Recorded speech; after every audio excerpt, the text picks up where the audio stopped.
Vamos começar então o nosso programa falando que a Polícia Federal quer ouvir Jair Bolsonaro sobre as denúncias de Sérgio Moro de que o presidente buscava interferir na instituição.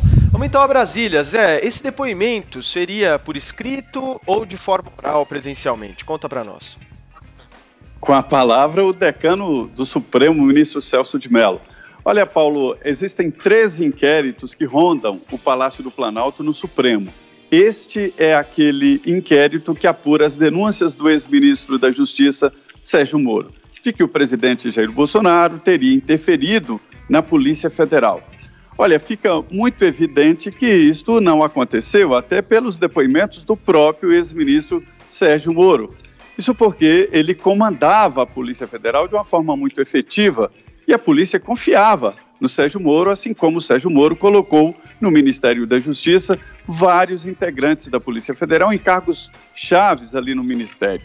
Então, o presidente, para interferir na Polícia Federal, precisaria primeiro passar por cima do ministro Sérgio Moro e lidar diretamente com o ex-diretor da Polícia Federal, o delegado Aleixo. Isso não aconteceu.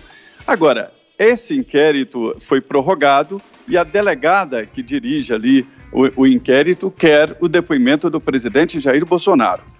A Constituição de 88, ela dá ali uma proteção ao presidente da República e isto é explícito.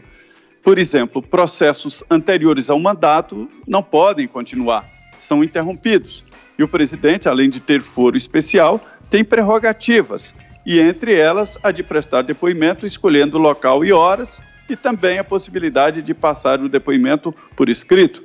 Mas, recentemente, numa reinterpretação da Constituição, o Supremo entendeu que ministros e presidente da República podem prestar depoimento através de um depoimento escrito se ele não for o investigado. Esta é a reinterpretação. Ora, se a Constituição não mudou, não se pode mudar também o depoimento.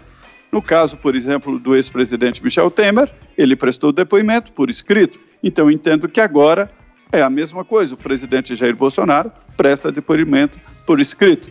Mas, como estão ares novos ali no Supremo, eu não duvidaria que o decano exigisse ou exija o depoimento presencial do presidente Jair Bolsonaro.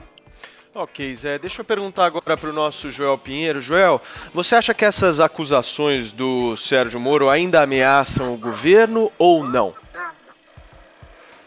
Olha, Paulo, parece bastante claro que ainda ameaçam, tanto que as investigações seguem acontecendo.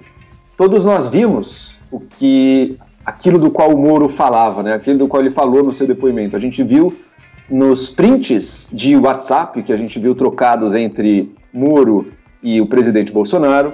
A gente viu na reunião do dia 22 de abril, cujo vídeo, aquela verdadeira escolinha do professor Raimundo ali, o vídeo veio a público, e na qual a gente vê o presidente Jair Bolsonaro profundamente preocupado com a Polícia Federal e indignado porque eles queriam ter acesso, segundo ele, a informações que não estariam sendo passadas para ele, embora saibamos bem que todos os relatórios de inteligência normal da Polícia Federal eram passados assim sem problema nenhum para ele e regularmente.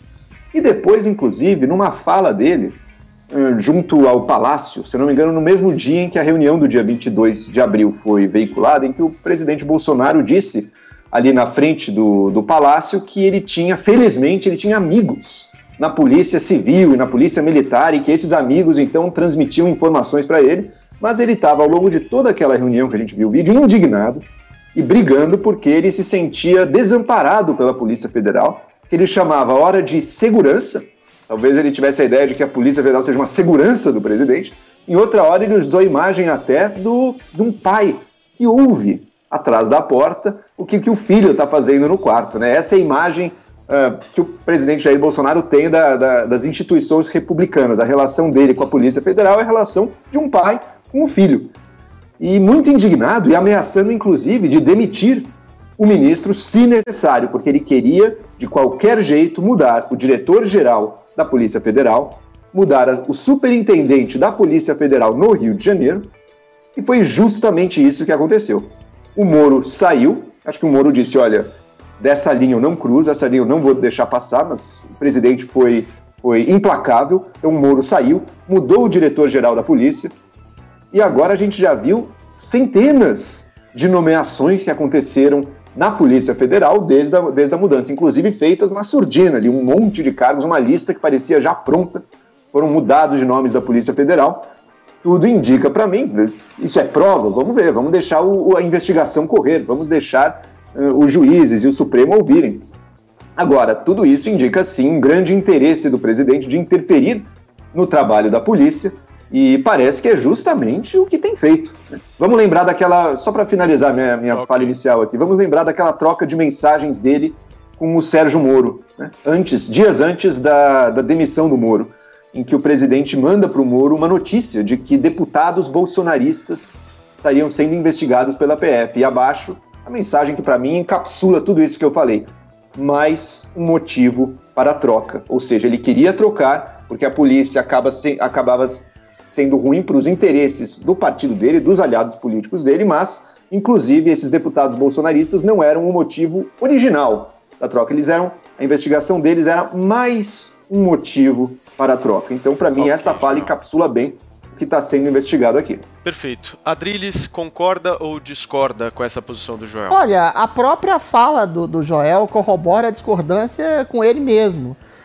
O que está sendo acusado do presidente Bolsonaro era uma intenção de interferir na Polícia Federal que não se consumou, por óbvio que ele não conseguiu sequer colocar quem ele queria na direção da Polícia Federal, né? Ou seja, o que houve de interferência foi a interferência do Alexandre de Moraes em cima da prerrogativa do presidente da República, de alterar o chefe da Polícia Federal, sabe-se lá por quais razões. A gente pode desconfiar das razões, das intenções do presidente, e há indícios que ele poderia ter querido interferir na Polícia Federal, mas efetivamente não houve essa interferência. É um inquérito eivado de erros de origem, né? O Joel citou aqui o vídeo, em 99% do vídeo não há rigorosamente nenhum tipo de elemento cabal que denuncie objetivamente a intenção do presidente de fazer uma alteração no sistema da Polícia Federal. Ele fala de segurança pessoal, de segurança dos filhos, de informação privilegiada. São termos vagos.